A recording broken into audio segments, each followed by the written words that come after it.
Good morning, Professor Vasudevan. Thanks for coming and then giving us a chance to interact with you and to listen to you about those days, the golden days that everyone talks about when you were here for quite some time. I heard that you came here in 63 and stayed here until 97. So we want to hear more from you. How did you join IIT Madras? What did you do before joining IIT Madras?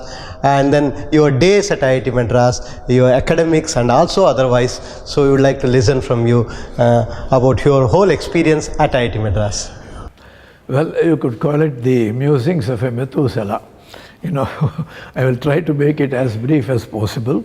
I am nudging 83, so I have to cover a great deal of ground.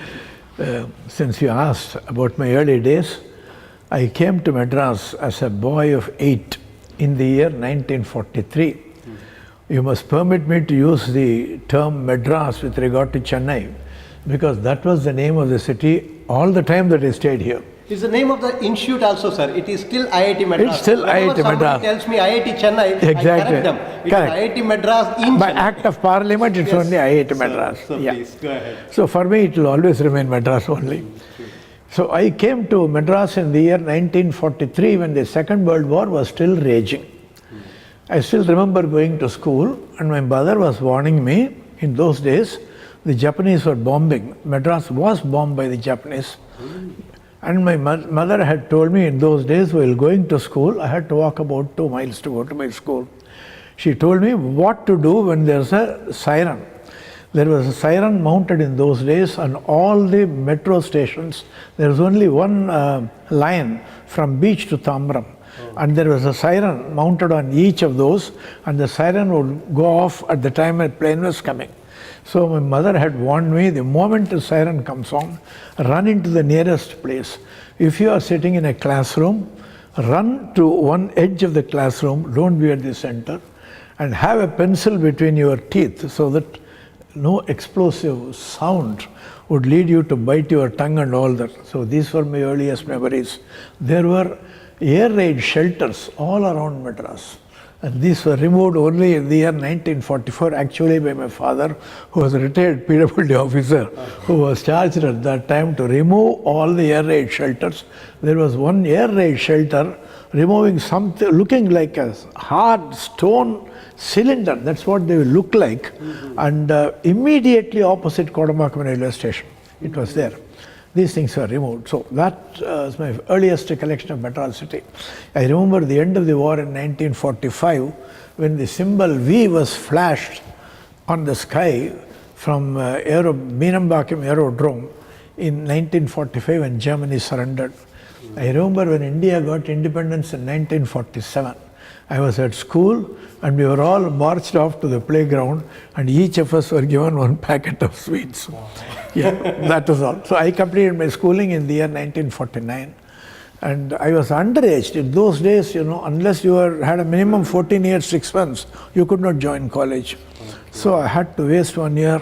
I spent my time learning shorthand and typewriting. In 1950, in keeping with our family practice, I joined the Madras Christian College. Madras Christian College for us was a family tradition. My elder sister studied there, my elder brother studied there, my cousin studied there, even my grandfather studied at Madras Christian College. Okay. So I took my intermediate there. Family college. Yeah, it was. So I took my intermediate degree in the year 1950. The intermediate in those days was like the 12th standard now. The schools were giving only up to SLC, that is 10th standard. In Andhra Pradesh, which I belong to, we still call it as intermediate. You still call it intermediate. So this is what it was like that. And following that, I branched off into physics. My background is actually physics. I took an honors degree in physics. Most of the people I know who have done metallurgy, they are all chemists. This is something unique. No, not necessarily. Your own guide, Professor Ranganathan, has got Ranganathan was a chemist. Chemist background? I thought he was a physics background. He was a chemistry. Well, anyway, Professor K.S. Raghavan, my colleague, and Professor E.G. Ramchandran was from physics. So I took physics honors, in which my demonstrator there was Mr. T.N. Seshan, the celebrated Chief Election Commissioner of later days. Before he wrote the IAS, you know, he also took physics honors, and then he was there at that time. In 1955, having completed physics honors, the Advanced Center for X-ray Diffraction here under Professor G.N. Ramchandran had just started. And they were offering an MSc degree course directly offered by the university, not through a college, straight through the university. I was therefore the student of the celebrated biophysicist Professor G.N. Ramchandran. I was one of his direct students. And my other teacher there was Professor Alladi Ramakrishnan, the director of the Institute of Mathematical Sciences. And at that time, way back in 1956, for the first time we came into contact and could use actual X-ray diffraction equipment, including cameras and all that. So it was a privilege to be connected with Professor G.N. Ramchandran, who was a direct and I may mention a favorite student of Professor C.V. Raman. Actually, it's been my privilege to be connected with two people connected with Sir C.V. Raman. Professor G.N. Ramchandran was one, and the other was Professor E.G. Ramchandran himself later on. So I took my MSc from the University of Madras. Specialization was X-ray crystallography. That's my background, X-ray crystallography. At that time, my desire was not to become a teacher or even to go to the IAS, but to join the Indian Air Force. Oh. I appeared for the interview Indian Air Force at Dehradun. All the way, there was only one center where they used to conduct the interviews. It was 4 days of hard interviews. You had a lot of tough tests and psychological examinations and all that. 4 people from all over India were selected. One of them was myself. Oh, good. Having been selected from Dehradun, we were sent to Delhi to the Armed Forces Medical Center there for medical checkup. In those days, they were not so keen to recruit people. Nearly 50% of people selected would be rejected medically. On the very first day, I was selected. So I thought I had my commission on hand, but unfortunately, the next day the whole thing was overturned and they said you are disqualified. So it's really the slip between the cup and the lip. This time the cup was almost at the lip, so it fell. So that was really a shattering experience for me because that was my greatest ambition. Now, in those days there were not many options open to people. Either you had to go into the defense forces or you had to join the IAS. These were the only class 1 kind of jobs available. But right then in the 50s, the steel plants were coming up. And someone told me that a study of metallurgy would also give you a fairly good career. In those days, the only center giving education in metallurgy in South India was the Indian Institute of Science. The total number of students selected from all over India was 16. There was a quota system, and the number limited to Tamil Nadu was 3. Although the basic requirement was only a BSc degree, you could never hope to get to the BSc degree from Tamil Nadu there. You must have had an honors degree or an MSc degree with a university rank, otherwise you wouldn't get it. Anyway, I managed to get into it, and I was privileged to be a student of Professor T.R. Anantharaman. Some of you might have heard of him. He had one of the most distinguished academic careers anyone could wish for. From school onwards, he was throughout first in state and university. He was a Rhodes Fellow. In those days, the Rhodes Fellowship was offered to only 2 people annually, all over India. Professor Anantharaman, and it was a pleasure to listen to him. So he was our role model. And with my background in physics, and he was teaching us physical metallurgy, my love for physical metallurgy grew. So I became a physical metallurgist from that time onwards. So having completed the diploma course in metallurgy, there were the usual options for me. I could join Hindustan Steels, I could join Atomic Energy Commission. I had an offer from both of these. The IIT Madras was just starting. So I appeared for an interview. I was selected for a faculty position at that time. And in the year 1959. But the engineering classes were yet to begin after 2 or 3 years. So they shunted some of us off to Germany for an advanced technological training. So there were only 3 centers in those days giving advanced technological training in metallurgy. One was Berlin, one was Clausthal, the third thing was Aachen. There was one Professor T. Ramchandran who served for a short time here. He later on became head of the department and the principal at Suratkal. Professor T. Ramchandran was already at closed hall. And when I corresponded with him, he said, there's no place for you here. And at that time, Berlin, there was a little bit of a problem. You will remember that was the time when Germany was divided into two parts. And you could approach West Berlin only through East Germany. So I did not opt for it, so I came to Aachen. Incidentally, I met a later colleague who was to work here also, Mr. Dasgupta. Professor EGR must have mentioned about. Mr. Somshankar Dasgupta was also there at Aachen at that time. He came a little earlier. I started my research work at the Technical University of Aachen in the same area in which Professor Anantaraman was working, namely stacking fault parameter determination, and then its effect on work hardening. Very recently, I should tell you, sir, IIT Madras and Aachen have a strategic partnership, okay, with a lot of money pumped into between the two institutions, and a lot of work is going on. A lot of student exchanges are going on between the two institutions. So I started doing, but maybe at this time I should interject with a few of my other experiences as part of the narrative. I mentioned already that in those days it was more or less always common to have a ship journey only from India to anywhere, whether it's America or Germany and all that. So Professor Krauss, who was coordinating the IIT Madras activities from Germany, he suggested we take a boat from India and he would reimburse our travel for there. There was some confusion in those days between Bonn, Delhi and Madras. So when we left from here, I checked with Mr. Natarajan where I should go. He said, you take the boat, you go to Bonn, you meet the education officer in Bonn who will then tell you where you have to go. This was supposed to be a technological training preceded by a language course to pick up the language. It's given in a different place, small place. So when we had all booked together, that Professor M. Ramanujam, he was also along with me, Professor YBG Verma, both of these people, they were also. Then there was one Dr. Garud, who later on became principal at Nagpur. BNIT Nagpur. Yeah. When I studied there, he was the principal. Yeah, so we all went together with the same boat, and there was one Raju also. 4 of us had booked a cabin by boat.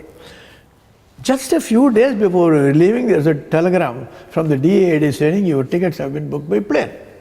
This created another confusion because we had already booked it by boat. Anyway, I managed to contact the people. They said, okay, you can go by boat. So we took the boat from Bombay. It was a 14-day journey from Bombay to Genoa. And from Genoa, we were to take a train. And this train would take us through Italy, through Switzerland, into Germany. So when I was going, it's pretty interesting. That time the Suez Canal had just been reopened. In 1956, you would have heard there was a problem in the Suez Canal. Gamal Abdel Nasser had blocked it. So people had to go all the way around Africa, like Vasco da Gama in the old days. At our time, it had been opened. So the interesting point I want to mention to you was that Suez Canal is a very narrow channel like this. And there are 2 terminal points. One is called Suez, the other is called Port Said. For those of the ship passengers who want to have a look at Cairo and have a look at the pyramids of Egypt, they used to organize a 1-day journey. We would get off the ship at one end, be taken to Cairo, where we could see the museum, to the pyramids of Egypt, the Sphinx and all that, and they would bring us back and put us on board the ship at the other end of the Suez Canal. Right? So we were taken, and I had the pleasure of seeing the Sphinx, a short ride over a camel in the desert, and also going down one of the pyramids. This is one of the interesting things there. So we were brought back after that, and when we had reached Suez, unfortunately, the agent had taken too much time, so the main ship was already in motion. So we were on a motor launch, and they were telling us from the motor launch, you can climb up to the ship. The ship will throw you a rope ladder. So the ship was moving, the motor launch was moving alongside, and the rope ladder was thrown, and underneath, if you missed, you were there in the Suez Canal. So all other people preceded me, and I was the very last person to climb up the rope ladder. Somehow I came up in one whole piece into the ship. So from there we went all the way. We stopped for a day in Naples. And from Naples you could see Vesuvius at a distance. Yeah. After then we dropped off at Genoa. From Genoa, I had to take the train. Now, what happened was when we were on board the ship, there was another confusion which arose. There was a instruction from the Indian embassy that we should not come anywhere else except to go to our respective places where we could get language training. All of us were not getting at the same place, at different places. The ship's captain, who had earlier told us that he had our ticket to Bonn, came and said, "Your tickets have been changed." He mentioned me the name of a small town which I had not even heard. "This is the ticket which you are going to get." I told him, "This is not my understanding because the registrar at IIT Madras told me to go to Bonn. I have to follow only instruction." The captain was very angry. "You are giving me a lot of work now." I said, "Go back. I had asked you to book my ticket to Bonn. I will go to Bonn." So we got off. We took the train. Now they had another bit of experience. When our train was passing through Switzerland, we were brought down at midnight at Switzerland because by the Swiss police on doubts that our passports were bogus. All of us, 6 or 8. They brought us down from the train. They checked our passports. By the time they found out that the passports were genuine, the train had already left. I had already told the education officer that we are coming by this train. We were to reach on a Sunday. So when we finally took another train and reached Bonn, there was nobody to receive us. I didn't know a word of German. None of us knew. We didn't know where to go. Then someone who knew the area came. He was good enough, a good Samaritan. He said, "I will telephone Dr. Baliga," in the name of the education officer. He telephoned and the education officer came, was very wild with us. "Why did you come?" I said, "I had been told by the registrar to come to Bonn. I had already given instructions, you should go to other places, you know, go." So he immediately brought us tickets and said, "2 of you will go, 4 of you will go here, 2 of you will go there," like that. So from there I went to the place where I learnt German. So that is a very, very small village called Blaubeuren. Its population was only 4,000. Now, the Goethe Institute had deliberately selected these places because they wanted the people who want to learn the language to go to a place where no one speaks any language other than German. It is just like throwing a baby into the water to learn swimming. I remember, sir, when I was in Japan, my teacher used to teach Japanese without using any other language. Exactly. He says you should learn a language through that language only. Exactly. Not through some other language. Exactly. You're right. So now this was actually the peak of winter. Actually December 1st I started. There was snow and my accommodation was on top of a mound. So when I used to come down, I used to slip on the snow. Oftentimes my book will go in one direction, I will go in another direction. The classes used to start with morning breakfast at 7 o'clock along with the teachers. Complete classes. Then lunch along with the teachers because food habits were different. There were some who were vegetarian, there were some who wouldn't take beef and all that among the students. So in a small place like that, you had to make special arrangements. They would go with us. And after lunch, back to class. Classes till the evening. In Germany, you have a very early dinner, 6 o'clock, back, dinner, and then homework. So this, yes, but this was really very good because I didn't know a word of German when I first went there, but within 10 days I could manage. That was the level of the training, and as Professor Murthy correctly pointed out, one of our teachers once wanted to give the meaning for the word fallen. Fallen in German means to fall in English. There were people who didn't know English also in those places. And he actually went up on top of a table and fell down. He said, "This is fallen." So that was very good. And we were particularly happy to note that there were people from various countries there. And the first thing which gave us confidence was that Professor Ramanujam and myself were continuously on the top of the class. To such an extent that when we finished the first 2 courses, we were required to finish only the first 2 courses, we were continuously getting the sehr gut note. That's the highest note that they would give.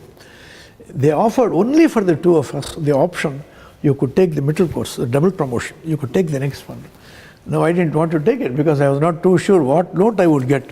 So I told them, I've been all along getting the highest note, but you asked me to take a bigger examination. I'm not sure. They said, it's up to you. but we are sure you will clear it, but whether you will get the highest note, we don't know.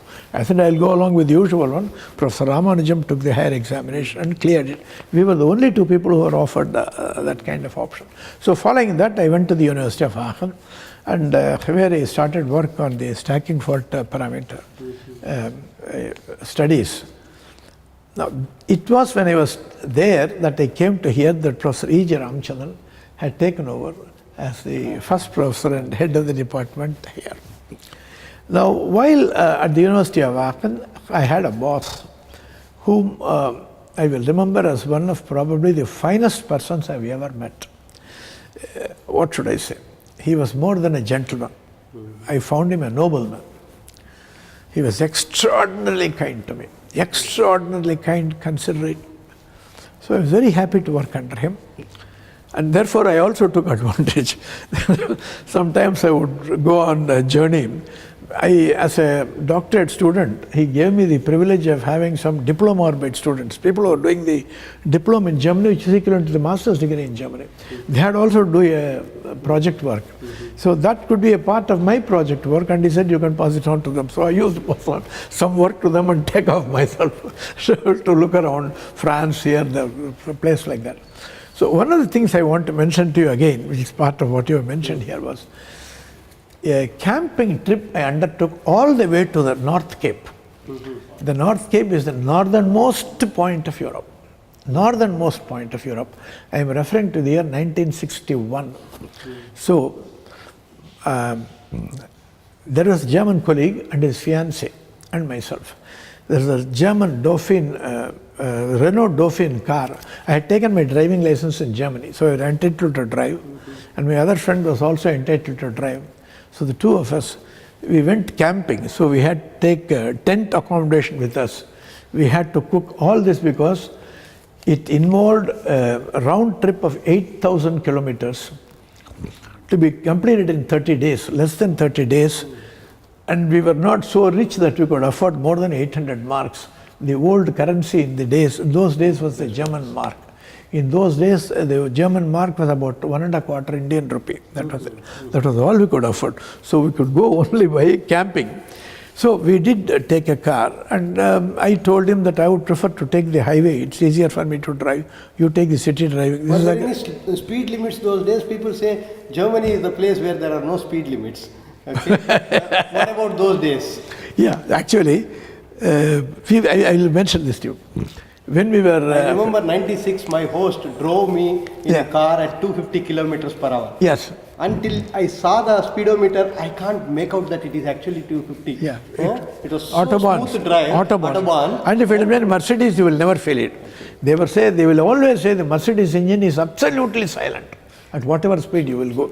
No, I want to mention about the speed in some other connection. I had mentioned this earlier. It's a very small car. It could not go very much beyond 90 or 100 kilometers. It's a small car only. So we had taken this car, and we were at their camping places. All over Europe you have that. In the evening we will get down, pitch our tent over there, cook on a small kerosene stove, eat, and then take a look and go around. So we went through Germany, then into Denmark, and then from there into Sweden, and then from there into Norway. In the upper regions of Norway, you have the Laps there, Lapland. And then from there you go to the North Cape, which is the northernmost point there. Now, driving in those regions was extremely dangerous in those days. Although we went in July, there was still some snow over there. And believe me, the width of a road was probably half this that you are seeing. Only one car would pass. On one side was an abysmal fall. On the other side were mountains with a lot of crags, that kind of thing. You could easily pick up a scratch and all that in the car. You have to be very careful. Now, when I was driving there, at that time I negotiated a curve at what you would today say was not a very high speed, somewhere between 80 and 90 kilometers.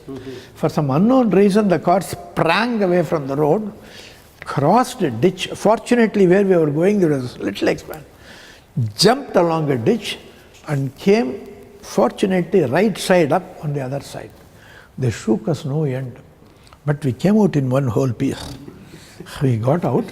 Now there was a ditch and there was a road here. So the Problem was how to get the car across the ditch. Fortunately, it was a small car and there were 4 friendly passers-by. They halted their car, hefty chaps. All of them physically lifted the car and brought it back. I mentioned this for that speed only because there were regions there where you could not really go too fast. Norway in those days was not so rich. They had not struck oil in those days. So in the summer when we went, there used to be a terrible stench of fish because they would be drying fish all the way around. So we went all the way to the North Cape. On the way, I could read a newspaper at 2 o'clock in the night because it was land of the midnight sun. It was still so bright. So I reached there and there's a very small shop there. And then the North Cape itself is nothing more than just a stone. And then an arrow pointing towards the North Pole. From that point onwards, it's water. So I went there and they had a small register in which the names of all people who had come from various countries they had entered. I thumbed through it. Maybe I did not look into it carefully, but I did not see any other Indian name before my name. I was very happy. One of the first Indians to land there. I do not know. Maybe it's not correct. It could have been other people. I might not have seen it. I might not have seen it. So we came back. But what you mentioned, we had another problem, language problems. When we were coming down through Finland, Finnish and Hungarian belong to a different group of languages. These have nothing to do with Indo-German languages, absolutely different. The other languages are not far remote. For example, in Swedish, the word for bread is bröd. It is brot in German, brod in Swedish. You could somehow get along, but when you come into Finland, absolutely the language is totally different, only sign language. But we managed to somehow come, then we completed all the entire journey, 8,000 kilometers in 30 days, and we reached Aachen, and the cost, including repairs to the car, each of us paid only 800 marks. So that was one of the interesting I undertook that. 1963. What aspects of metallurgy you have kind of got the expertise during your stay in Germany? Well, actually, I must mention, I did go and attend classes. Stacking faults you mentioned. Yeah, my research was the area on which I concentrated, but I attended lectures also in other areas, extraction metallurgy, general physical metallurgy and all that. They were not very different. But you also allowed to operate some machines, for example, microscopes? Yeah, X-ray diffractometer was the first thing. The whole thing was, what should I say, looked like predestined and all that. When I went to that place, my boss had just ordered for an X-ray diffractometer. He had not worked on that himself, and he had nobody to work with it. But with my background under Professor G. and Ramchandran, I was familiar. Still, the diffractometer was new at that time there. So I started working with that. There was an electron microscope there. Yeah, that's what I wanted to know. Whether Mrs. Bhutanouth was the lady. She also came here later on. She didn't stay long enough here, Mrs. Edith Bhutanouth. That was the electron microscope, but in those days, we couldn't go and touch or operate any of those. Whereas as far as the X-ray laboratory was concerned, everything. In fact, we had also got an X-ray fluorescence spectrometer at that time.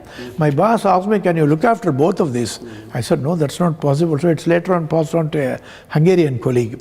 So I stuck only to this. I used to do not only my studies concerned with X-ray diffraction, but there were people coming from other who wanted the X-ray diffraction pictures taken. So I used to do their work also. But I did attend lectures in other subjects also. Well, I had to mention this. The standard was not very different from what was there at maybe at one or two places it might have been a little deeper, that's all. 1963 you returned here. 63 I returned. This time I took a cargo boat. Because I had a lot of luggage with me. So I couldn't come, so I bargained with Mrs. Marga Schmitz of DAAD. She said, I will pay you only the fare for a normal boat. You pay the extra difference. I said, okay. I took a cargo boat. And so we had a very interesting journey. While we were coming back, we passed by the side of Italy. Some of you might have heard of the name of the cinema Stromboli, in which Ingrid Bergman starred. Stromboli is the name of a volcano, still active. Still active. And our boat was just passing by the side of Stromboli. It has got, it's a volcano, and the crater mouth is like this. So in the night we could still see red hot lava flowing down. There were fishermen on the other side. So in the night it was a beautiful sight as our ship was coming to see an active volcano in operation.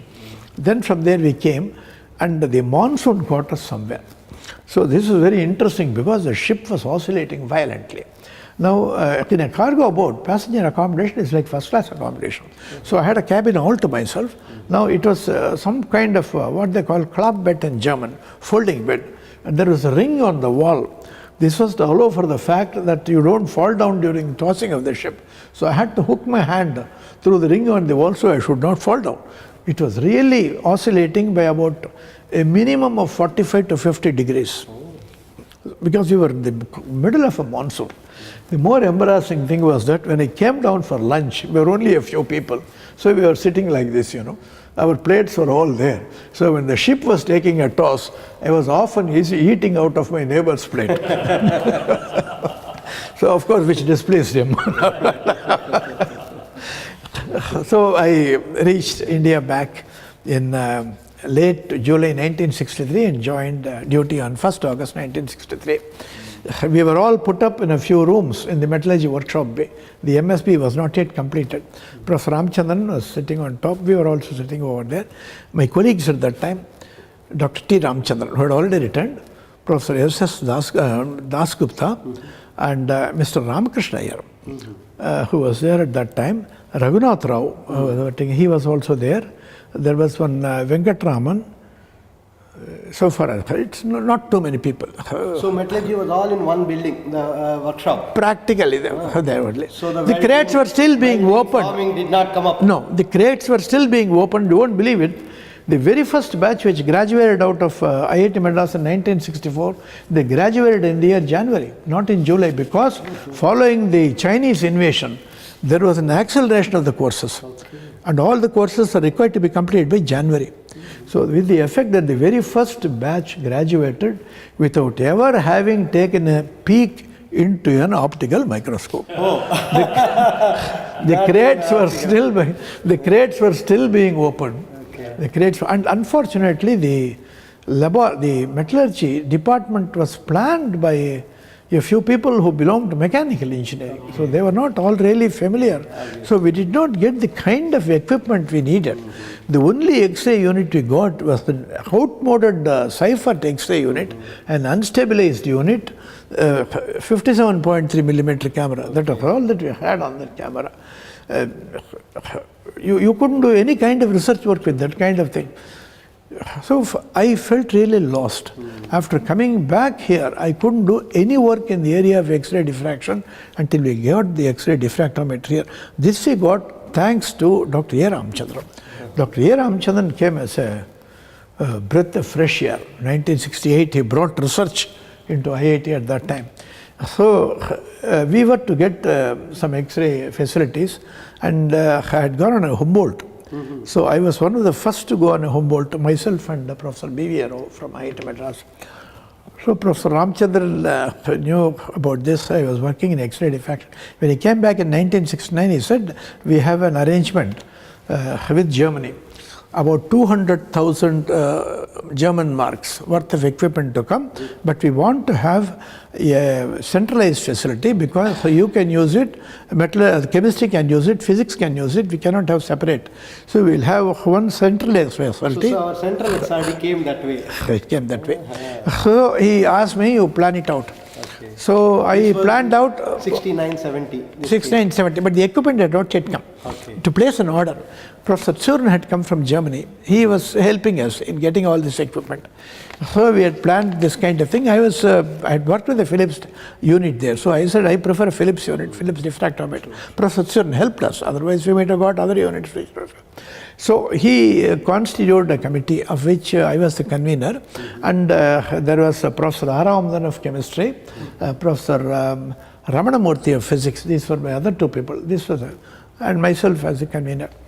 Now he said, you have to get it started and going immediately on its arrival. By the time we came to know that everything has been shipped, it was 73 January or so, it was coming. No place. So the faculty association was those days located in those small rooms where we now have our central XRD lab. So we requested that they vacate to another place, and otherwise construction would have taken more time, and we had to do it. So the equipment landed in Madras port, and the Philips people were very helpful, and within 1 month flat of the equipment landing in Madras port, we had the laboratory going completely. X-ray diffractometer, and then small scale, small angle scattering, and other associated things also going. Were there any efforts to do texture those days, X-ray texture? No, at that time what happened was, I was not actually in the area of texture. I understand Mrs. Mahaseth Sai later on also was working on texture. Dr. T. Ramchandran was working on texture earlier, but he was not here at the time when this came. I think we did get some attachments. I'm not too sure about that. But primarily the interest was in powder diffraction, ozone powder diffraction. So this was the main thing. So Professor, I got an excellent cooperation from Dr. Aramdan and Dr. Ramanamurthy. Both of them, they pitched in. But more importantly, not only did I not have any space for me at that time, I had to move it to whatever space was available. I had no staff, nobody, nothing. Get started working. I was one man who was trained in that area. So at that time, I had the great good fortune of getting 2 outstanding students. One was Professor Keshwan Nair, who graduated from IIT and was my MS student also. And there is Dr. Patiraj, who is now in Holland. These 2 people joined me at the right time. Professor Ramchandran had told me that I want the laboratory to function. Function means function. When I actually joined here 2004, Professor Nair was not there. So I was made XRD in charge. So I was Central XRD in charge for some time. So what we did was we also agreed that no student should be turned back.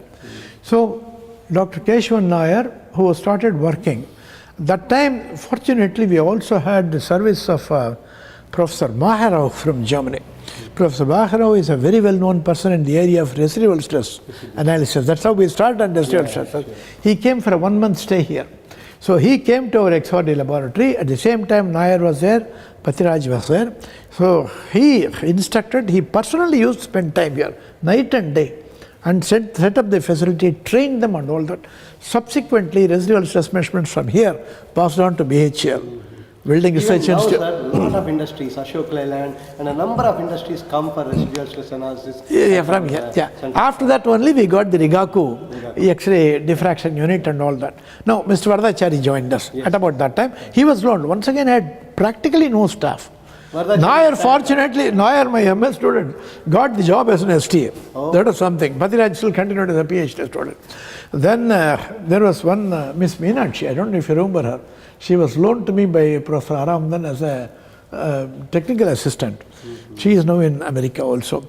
Then Ms. Chandrasekharan was there. They were like the birds of passage.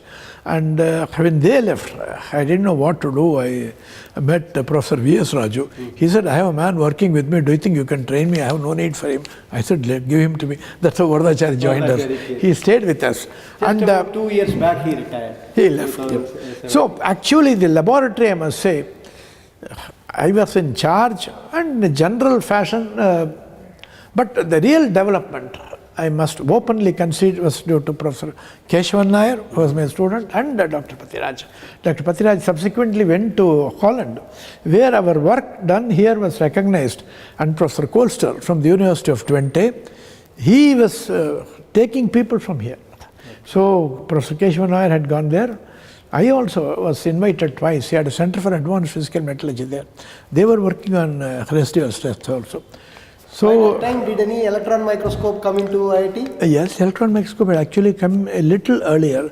Professor Srinivas Raghavan was in charge of that. And Dr. Bhutanath. No, these were the things. The scanning electron microscope was still coming a little later. I think Dr. Gokul Rattam subsequently came a little later. But I had my hands full with XRD. I did not want anything else, and I was also getting interested in some other areas at that time. I wanted to go into developmental technology. So So X-ray diffraction, residual stress analysis is one aspect of it. Then I want to develop some other areas also, fairly unfamiliar areas, because I have always been thinking that there's a great difference between fashionable science and relevant science. And I am a person who goes in strongly for relevant science. That is where you must have tangible results for whatever money you put into it. It's my personal point of view that if you put into 10 crores of money and then get 3 papers published, however exalted the journal, maybe it's my personal view, I am wrong, it's possible, but it's my personal view. I personally believe that rather than that, if you can spend doing some work on improving any aspect of technology by 10%, guaranteed 10%, with a marginal input of money, public money, that is really the kind of development meant for this country. Anyway, this is a personal opinion. To come back to our thing. So, 1968, we started our postgraduate program in metallurgy. That was the first postgraduate program was physical metallurgy. In 1968, we started. A year after that, Professor E.G.R. was always very keen on industrial metallurgy. So he said, physical metallurgy, we are there. For industrial metallurgy, we will get the people from Germany. So Professor Zurn came in for welding. There was one Professor Bando who also came in for welding. Professor Wagner came for metal forming. And there was Dr. Panchanathan, Dr. Roshan, etc., Dr. Prabhakar. They are all taking care of foundry. And Prabhakar was also looking after non-destructive testing at the same time. So this way it was being developed, and I did feel that the demand for physical metallurgy was coming down because there was a feeling among many people that M.Tech in physical metallurgy does not really fetch you jobs. So I did try to bring in a practical emphasis to physical metallurgy. So bringing in some kind of, real cases of courses in fracture analysis, real cases of fracture and things like that. So we did change the title from physical metallurgy to materials technology to indicate that some more. So this is how... That's how when I joined, 2004 I can say, those days casting was going down, welding, forming and materials technology. Materials technology. Of course, a big boost came when Professor Padmanabhan joined metal forming. He was an outstanding person, and today he's going to give the lecture today. He came from Banaras to join us, and it was a very good acquisition by the department to get Professor Padmanabhan. So that's how it started. So afterwards, subsequently, I had been making some visits to foreign countries periodically. I spent a year as a Humboldt Fellow, 68 to 69, I told you. I was at the Max Planck Institute of Stuttgart, where the person sitting at the table next to me was Professor Anantharaman himself. We were together doing work under Professor Gerold. And actually, I had gone to Professor Gerold only as Professor Anantharaman suggested that. So Professor Anantharaman and I were working together for 1 year at the Max Planck Institute. Then 1977, I was given a Max Planck Society Senior Fellowship. I went on a sabbatical, this time to the Max Planck Institute for Metals Research at Düsseldorf. At that time, I did some work which incidentally got me invited membership into the ICDD. I didn't know at that time that this work is going to lead to that. I was doing it as an aside, actually, very different from what I was required to do there. So 77 to 78, I was there, and I came back. 82, I again went, this time to the Institute for Refractories Research at Bonn. I wanted to work with my old boss, Professor Maidich, there. I was put along with a geologist, but what we had in common was X-ray diffraction. So we were working with that one. 87, there was once again a visit. There was INSA and CNA. CNA is the Royal Dutch Academy of Sciences and the Indian National Science Academy. There was an exchange program. So I went visiting Holland because Professor Koolster wanted me to come out. Professor Koolster had come and visited us here. He was very impressed and he said, I want to take your people here and build up. I went there and he again called me in 1989. I spent 3 months there, at which time he even asked me to deliver some lectures to his students there, students, which I understand was well received by the students. So after that, he wanted me to come every year if possible for a few months there, but that wouldn't work out because we had rules in those days, I had to spend the 3 years, I had to be under a bond here whenever I used to go out, so that was not possible. Nowadays, in principle, every summer you can go if you are Exactly. willing to. Exactly. That's possible. Now, all this was not possible in those days. Yeah, right. So in 1995, I was superannuated. And at that time, the Emeritus Fellowship was just coming in, not by the IIT, but the All India Council of Technical Education gave. So I was one of the first to get that, but only for a period of 2 years, 95 to 97. So in that period of time, I want to come to this aspect now. Towards the end of my stay, I was getting interested in the area of developmental technology. Now, I was always interested to know how Russians had pulled themselves up with their bootstraps. They did not have enough money. And still, they were doing research work comparable to what the Americans were doing. We used to get translations of the Russian research work here. So I used to spend a lot of time in the library here, looking into the Russian research papers. What interested me there was, very often the papers were very short, 2 pages or 3 pages. This is what we have done, and this is the result. They would not necessarily go into the thermodynamics behind it. They would not go into the theoretical studies behind it. This is what we have done, and this is what we have obtained. I was wondering whether there was anything behind it. One such thing which interested me was this principle underlying the thermocouple welding gadget. It is mentioned as an Yasno-Gorodsky effect. This name Yasno-Gorodsky is not known anywhere outside of Russia. It is mentioned in a few Russian books. The interesting thing is that this is a form of electrolysis under certain conditions with electrolytes of a specific concentration and specific voltages. You do not have the usual kind of electrolytic heating, which is only resistance heating. The fall of voltage between the anode and cathode is not uniform there. Normally it is uniform. And you will find the usual thing, discharge of hydrogen at the cathode and things like that. Now, with some electrolytes and with certain voltage ranges, you have some kind of a pseudo anode. This is not really a metallic anode, building up very close to the cathode. So the potential drop is not uniform. It is very steep over a small area and then gradual. This steep is so strong that it can give rise to a spark discharge. And the spark discharge will produce tremendous heating at the cathode. Tremendous heating at the cathode. So the whole idea was the right concentration and the right... I could not get information from the old books here. At that time, Prof. Indiration had sent me as part of a Government of India delegation to the then USSR for studying corrosion, joint research in the area of corrosion. So we visited several parts of the old USSR. So when I was in Moscow, I requested the people there. In those days, the commissars were everything there. They could dictate and call a professor like this. So I said, such and such a professor has written a book. I was wondering whether I could talk to him. We will summon him here. So he was there. So I said, what is it? I said, sir, you have written this. I have been trying something here. I did not quite succeed. Do you remember? No, I got the information somewhere else also. I don't exactly remember it. So I came back. But then subsequently, a student working with me here at that time, I think his name was Rajaya, he found out after a lot of experimentation, one day he just walked into my room and said, sir, I got it. Good. I couldn't believe it. There it was. Then we immediately thought, this kind of concentrated heating in a small area, you will understand, we could melt copper.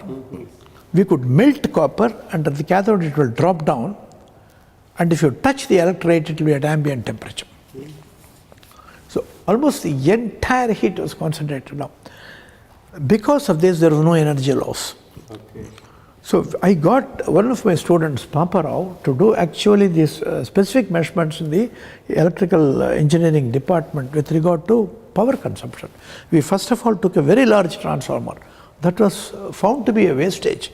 They said, this is not necessary, this is not necessary. You won't believe it. When we finally built the thermocouple welding gadget, it was only 17 watts transformer. Just 17 watts. The time taken for a thermocouple weld time taken, it was working from a 5 ampere outlet. Please understand, a welding working from a 5 ampere outlet. Not heard of. You can't. We had thermocouple welding gadgets here imported from there. The cost of manufacture was only 500 rupees. And the cost of one weld was less than 1/10 of 1 paisa. There was a time when... Did you kind of try to patent? Yes. We didn't really get very far. But one thing I was very happy about, at that time a large number of students doing research in many places who wanted to, weld thermocouples. They used to come in large numbers. Or Murugeshan, I don't know if you remember, he was a technical assistant. He was the one who I kept in charge of this equipment. There was one Ashokan who was working. Murugeshan used to handle physical metallurgy lab. Physical metallurgy lab. He was also in charge of this, I asked him. There was one Ashokan who was working with me on another project with Sri Raman. This is another thing which he developed, that was ultrasonic fatigue testing. This is extremely rapid fatigue testing, which will produce high cycle fatigue. That is more than 1 million cycles. The time taken would be only 2 to 3 minutes, because the stresses were generated by ultrasonic means. Ultrasonic waves are elastic stress waves, and these are at 20,000 cycles per second. Your regular fatigue machine works at about 50 cycles per minute. So you can imagine a high cycle fatigue testing I could complete in a matter of 2 to 3 minutes, what would take you for months. The only problem was the power required for the unit. We had to have very, very small samples, and we had to design this. You could not use the usual barium titanate crystals that you are using for the normal ultrasonic clearing. You had to go in and prepare a special facility with nickel transducer. I needed a special fine-grained nickel sheets for this purpose, which was given to me by a friendly professor from England. So with Sri Raman, we developed from scratch a high cycle fatigue testing machine. The samples used to be only so small. What astonished many people was, I'll come back to thermocouple welding agent in a moment. You would screw the sample from one end. The sample would be screwed from one end. It will be free at the other end. It is standing vertical. Please understand, it's screwed at one end. It is not held at the other end. It is not held this way. What is the stress acting on it? There's no stress, because there's nothing which is pulling it from this end. So you don't even have a cantilever force because I'm not holding it this way. The whole thing was because we had, under specific conditions, we could produce nodes and antinodes. So we could produce antinodes at one portion and node at the other portion. We had to concentrate the stresses at the central portion only. So in order to get this, we had to have only very, very small samples. But then the advantage was that we could fabricate such samples, and we did demonstrate it to many people, including Dr. V. Ramchandran of National Aeronautical Laboratory. Many people who would not believe that fatigue could come out like this. We showed them. The sample would be held like this, and after about 2 minutes it will fall down as if axed along its neck, right in the middle. Now we did enter it for a competition. I don't want to go into the details behind that. There was some jealousy. Well, we didn't get finally, because the people who opposed us on one score. Can you compare the SN cycles here with the regular SN cycle? He said, that's not the purpose behind which this is constructed. Please understand why I am doing it. I do not know whether it's a one-to-one correspondence between ultrasonic fatigue testing and the normal fatigue testing. But the results are like this. Suppose you have a number of options with regard to your material, either with regard to welding or with regard to composition or heat treatment. The question is, which is the best option? So I said, if you can do the welding according to various procedures, whatever it is that you think is the best, change the composite, etc. Bring me these samples. I will check these samples and tell you which is the optimum among these, which is the best. Okay. This result will be the same as what you will get from the other one, but that will take you months to. And this was how we put it, but they wouldn't see it like that. They said, unless you are able to tell us the connection between the actual SN cycle and this, we won't do it. This was at the fag end of my stay. So I left. I just stayed enough contact with Sri Raman, who was doing his PhD with me, to complete that work. Many other interesting. Some of your students, where are they now? Nobody is there. I'm very sorry to say that. You see, the other people went into other areas also. There are other angles to this. Actually, even the unit has been dismantled. I'm very sorry, because we did find some other things there. Martensitic transformations in austenitic stainless steel, you don't get it at room temperature.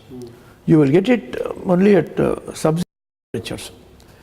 Now what happens is, this is with regard to MS, but you have MD also. But when you go in for deformation, it will be at higher temperature. So the stress for this will have to be very high. Now you will understand here, when there are ultrasonic waves produced with this kind of power, my unit had something like, I think, some like 700 watts power. Not like the barium titanate, which works with about 40 or 50 watts. Tremendous force. So if you had a sample like that and dipped it under the water, it was subjected to cavitation bombardment. The cavitation bombardment was so high that we produced martensite on the surface, confirmed by X-ray diffraction studies, at room temperature. And above room temperature. Above room temperature. More interestingly, subject to correlation, now I'm speaking from memory, 22 years ago, we produced not one but two types of martensite. And these two types of martensite, when we reheated them, they vanished at different temperatures. Another aspect of this was, because of this tremendous amount of bombardment on a very thin area, you could produce surface hardening. Short peening kind of. Like short peening. Like short yes, peening. Yes. Or a very thin area only, but they use the word SMAT. Yes. Okay. Surface modification. Yeah. Through this kind of thing. Yeah. So this was a thing which I felt we could use for many things. So anyway, this is one side of it. I still believe that we could do a lot of work in this area. One point which I mentioned to them was India was getting into missiles in those areas. So my disagreement with some of these people who work, I said, look here, you say ultrasonic fatigue testing has no, at least they couldn't see the importance behind it. I said, when a missile is flying through space at that speed, the flutters there, are they at 50 cycles? Or are they more likely to be at 20,000 cycles? That's true. Well, it carried no weight. So anyway, I was stepping down, that was over. Anyway, these are all the areas where I want to get in. Interesting. Another point I want to mention, similarly, this, the electrolytic heating, you will understand, you could produce induction heating in steel, but then only steel which is ferromagnetic. Above the Curie temperature, steel cannot be heated, it only gets heated through conduction. So the initial heating at the surface is only until you come to the Curie temperature, not thereafter. After that, it's only heating from the bottom. Now this could heat. This is not dependent on the ferromagnetic effects. So not depending on ferromagnetic, you could also heat aluminium. But it has to be a conducting material. It had to be a metal. It had to be a metal. It has to be a metal. It had to be a metal. But please understand the beauty behind this. We produced with two pieces of wire close to each other, copper and zinc. The idea was, as I told you, there is a very thin film of hydrogen surrounding it. This film of hydrogen is also a sheath, is also the cause for the heating. So when we built it and we produced separately, please understand, from a single container, separate nuggets of molten copper and zinc, not brass. Not one nugget of brass, separate. Now what I felt was at that time, I barely felt that this required development. There's a lot of wastage going on in the metallurgy workshop. Generally, any workshop, they file things, rings fall down. Copper, aluminium, steel, all of them. If it's possible for us to build a gadget whereby these could be remelted and obtained in the form of small nodules, you could use them in the foundries for additions. Now, this is a place where you could melt them from the same container and get them as separate things, only you need a gun. So we did also make a gun at that time. There was one boy called Mohan who fabricated it. He passed away in USA later. And believe me or not, we did have a gun and we bored through white cast iron. White cast iron without producing cracks. We produced 3 holes next to each other because the heating was severely confined to that area. There were some problems. The area, in all these cases, the anode to cathode area is very critical. You must have a very large anode area compared to your cathode area. So if it's a thermocouple welding gauge, no problem. My anode was the container itself, the cup. So I got over it easily. But while boring, you don't have this. So I was really thinking that what you needed was actually a spiral anode. We didn't do it finally, but I do believe that if you do that one, it should be possible for us to bore through very hard metals. And also, these are all areas where it could go. I mean, the physical metallurgist doing a lot of applied I was interested. Is amazing. Which There is not was- usual, I should say. No, I Being should- a physical metallurgist myself, I can say this. No, you see, based on this, I cannot produce a paper which will come in any of the exalted journals. We But will these are come out of applications. research for a while. The proof of the pudding is in the eating. So You are right, sir. Ultimately. let me just mention this. Two other things which I want. These are two areas in which I still believe work can be done. If only thing is, we need the combined efforts of a mechanical engineer, a design engineer. Am I overshooting my time? Please tell me if I'm a design engineer, an electronics engineer, and all that. If you do that, you can produce unique gadgets in this country. Because our thermocouple welding gadget is not paralleled by anything else outside. There was one gadget which was brought from America, working on it, which was costing about 20 times our gadget and could not do any better than our gadget. You can produce cheap ones. This, and also you can develop it in many ways. Ultrasonic fatigue testing, I believe, is something which we can also develop. Then the next thing I want to mention was the effect of coatings. I had noticed from East German and Russian journals that there are certain coatings, once again not every coating, which have a tremendous effect on fatigue crack and fatigue crack propagation. So we did a lot of work with regard to many coatings, and we did find that some of the coatings which people are using for paints, some of these have a very strong effect on crack propagation.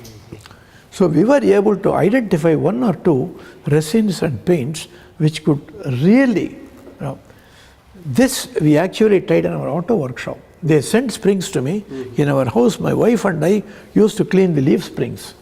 I quote this, and I have a letter from late Mr. Kumar, who was the workshop superintendent here, saying, "Sir, thank you very much. The life of our buses has now increased by at least 50%, and our jeeps." Wonderful. Now, the only thing was, these resins have got a very short life. So what you should do is, you must have, you can use this in a place, where there are a large number of units to be treated. For example, like a lorry production place or something like that. All that it requires is, it will not cost you more than 50 paisa or 1 rupee if you apply it, but the minimum guaranteed life with specific coatings can be at least. Read it along with the downtime when a bus breaks down. This you can do within 1 rupee. Within 1 rupee you can do it. This is once again an idea which I got once again by going through old Russian and East German journals. Russians were really They really pulled. But then the only thing was, sir, if you had sent simply this result to an American journal, it would have been turned back saying, "Tell us the reason why this is happening, work out the thermodynamics behind this," and all that. They were not satisfied with the results only. So I was finally about kidney stones. So Prof. Keshwan Nair had a kidney stone. And at that time, there was a doctor here. He came and said, "Kidney stone, sir." He used to come to our XRD lab. He was a good friend of Keshwan Nair. So while talking, he said, "Sir, kidney stones depend very much on heredity, on food habits and all that." A first German, Japanese American, and a second generation Japanese American, and a third generation Japanese American. They don't all have the same this thing. So for each place you read a data bank for treatment, because we have this mistake that we treat our patients here for all diseases in the same way as we treat foreign patients. Now, if this depends on a genetic trait, I do not know whether this is strictly correct. So we wanted to first of all find out, there are various kinds of kidney stones. The most common are of course the calcium oxalate stones. Then after that, there are the uric acid stones. Speaking to our doctors over here, I found out all kinds of things which could be present in kidney stone. And we had at that time the ASM, we had the ASM, those books I had the X-ray diffraction patent there, and I had one student there who, although he worked with me on electrolysis, he was wizard in computer programs. So I caused him to work out a software. We have a copyright on that software. So the main problem here is this. You see, you never have a single phase. What happens is, you could be a combination. It could be calcium oxalate some proportion, uric acid some proportion, and all that. Now, it is like, for example, identifying a criminal from his thumbprint. Now, if there's only one, there's no problem. If 10 people are going to put, that's a problem. Now, therefore, we had all the patents. So I asked him to work out a software whereby we could eliminate it, and we had it, and we could really identify, and we did prepare this. And I did at that time, I was approached by the local doctors, General Hospital Madras, and also from Pondicherry. They wanted a joint research program to be started. Unfortunately, the authorities then said, unless they pitch in with the funds, we don't want to join into this. I said, look here, they are treating poor patients. They don't have the money. Let's join into this. He said, we'll have joint guidance, sir. We want from you, and we will. Now, all these things, it needed cooperation. In the kidney stone, when a doctor operates, he throws away a kidney stone. That's not correct. You should take it and keep it, because you should find out the food habits of the patient. All these things, so you must keep it with you. People usually do chemical analysis.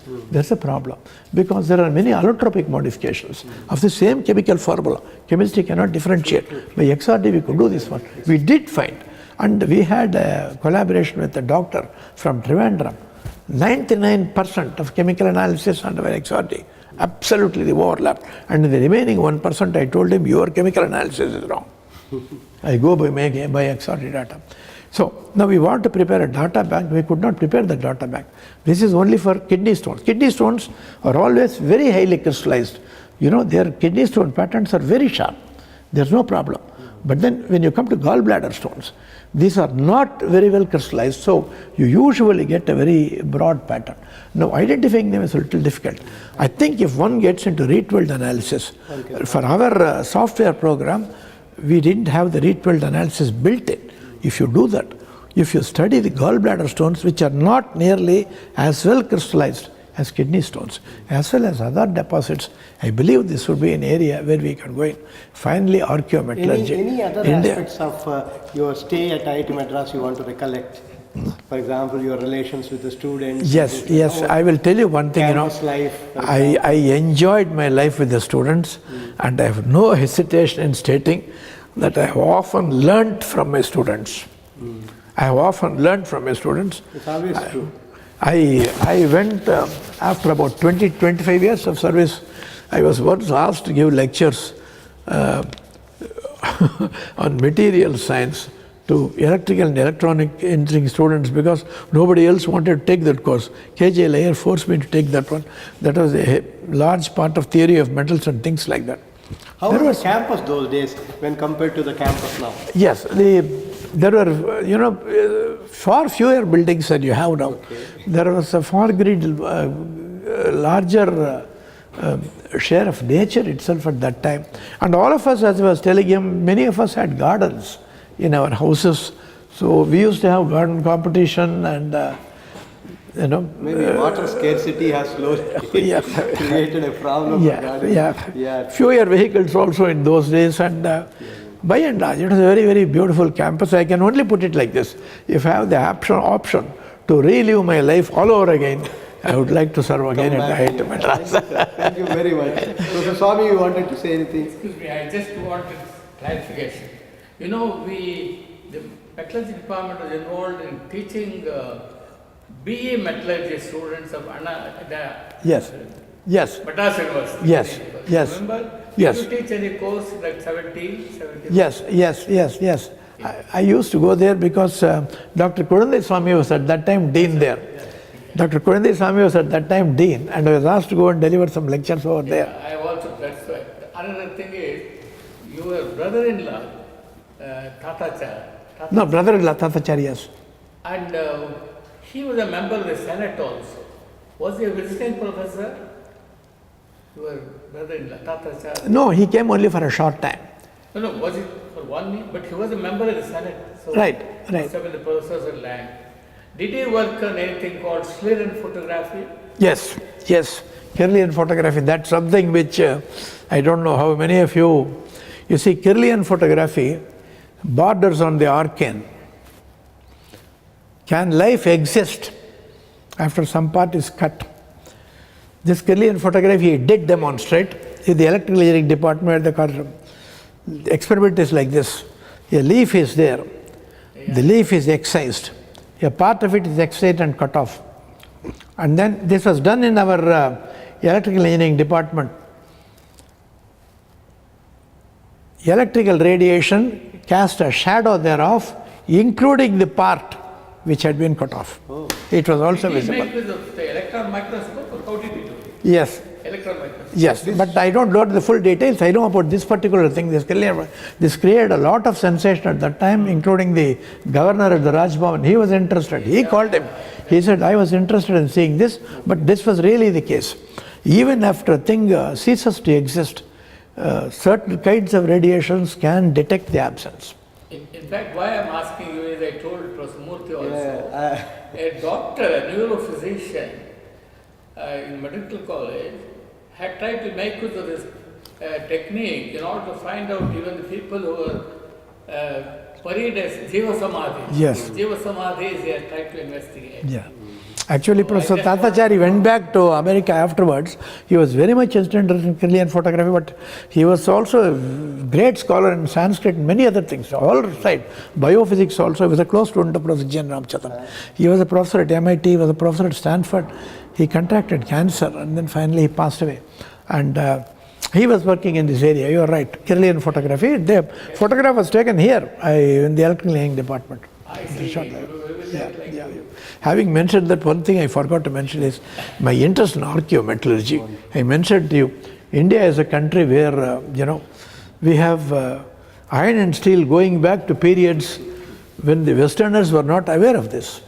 And I still believe that there's a lot of scope for doing work on archaeometallurgy here. Mentioning this because one of my students did go to the Kodachadra Hills.